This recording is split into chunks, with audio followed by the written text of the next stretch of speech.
দেখো দোস্ত, আমাদের ছাদের পরে কত সুন্দর কুমড়ো গাছ হয়েছে। আর এই কুমড়ো গাছ দেখো, কুমড়ো হয়েছে যে।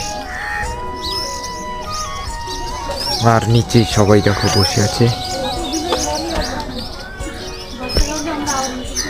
দেখো আমাদের ক্ষেত স্থানে যে আমরা আমাদের ক্ষেতে কি লাগাইছি রাজস্থানে। তো দেখো এইগুলো হচ্ছে আলু গাছ, এইগুলো হচ্ছে দেখো কচু গাছ। দেখছো কত সুন্দর কচু কচু গাছ।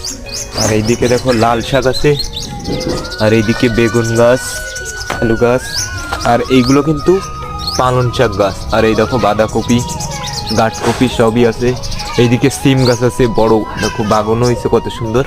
দেখছো তা এটা হলো আমাদের রাজস্থানের ক্ষেত। তো রাজস্থানে আমরা সব কিছুই সব ফসলই হয়, যা লাগাবার তাই হয়। কারণ মাটি দেখো, এখানের মাটি উর্বর মাটি, দেখছো কত কালো মাটি। এখানের মাটিগুলো কিন্তু